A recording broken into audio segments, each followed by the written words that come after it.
For any family adopting a child from overseas, that final step, bringing them home to Australia, can feel pretty overwhelming.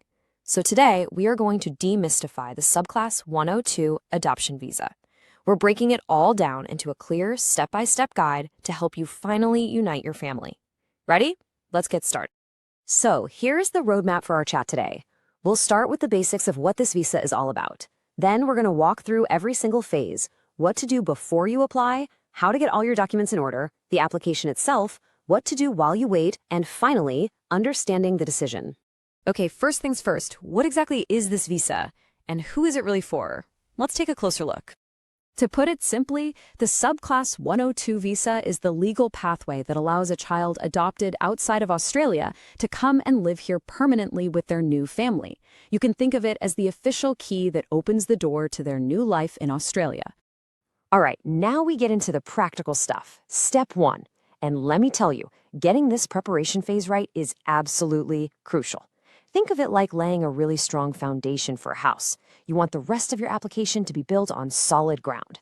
Before you even think about filling out a single form, there are 3 things you've got to sort out. First, a simple one.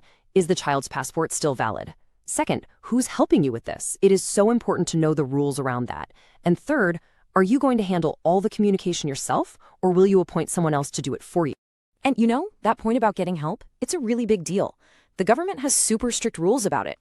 You can't just have a friend or a family member provide immigration advice. It has to be a registered migration agent, a legal practitioner, or an officially exempt person.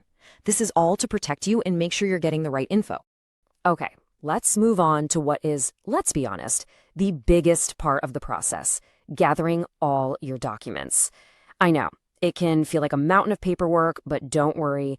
We're going to break it all down into clear, easy-to-manage chunks so you know exactly what you need.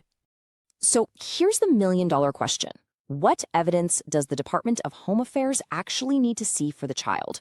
Let's walk through the checklist together. First up, we've got the core identity documents. This means you'll need clear copies of the child's current passport pages. You know, the photo page, the personal details, all those issue and expiry dates. You'll also need their national ID card if they have one, and any official legal proof of name changes. Okay, now for the paperwork that's really specific to this visa. You'll obviously need the official adoption papers. If an Australian state authority was part of the process, you'll need their letter of support. And this is a big one. You need proof from the child's home country that they have given permission for the child to leave to be adopted in Australia. Now, there are a few extra requirements if yours is what's called an expatriate adoption. That's where the parent was living overseas. In that case, you have to prove you lived abroad for over a year, show that it wasn't just a way to get around Australian laws, prove you have full parental rights, and show the adoption was totally legal in the child's home country. You know, even something as simple as a photograph has really specific rules. They've got to be recent, a very precise size, good quality color, and a full face view against a plain light background. It might seem like a small detail, but getting this stuff right the first time is one of the best ways to avoid any silly delays. Now, if the child you're adopting is 16 or older, you'll need to provide character documents. This means getting police certificates from every country they've lived in for more than a year in the last decade. And please note this very specific detail.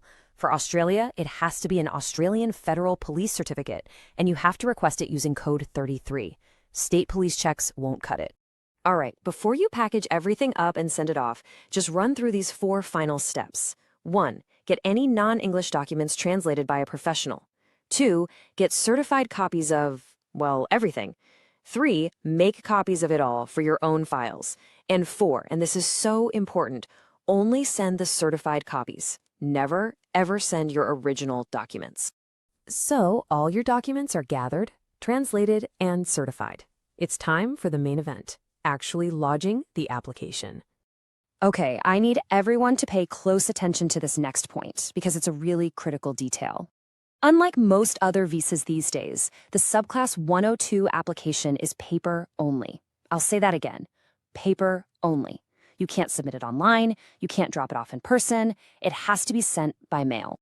So here are the exact steps to take. First, you're going to complete two forms, Form 47CH for the child and Form 40CH for you, the sponsor. Second, you pay the application fee in full. And third, you bundle up those completed forms, the proof of payment, and all your certified documents, and you send them by post or courier to the processing center in Perth. Once that package is in the mail, you officially enter the waiting phase. But this doesn't mean you're just sitting in the dark. Let's talk about how you can manage your application and what you can expect to happen next. But before we go any further, I have to stress this point with everything I have.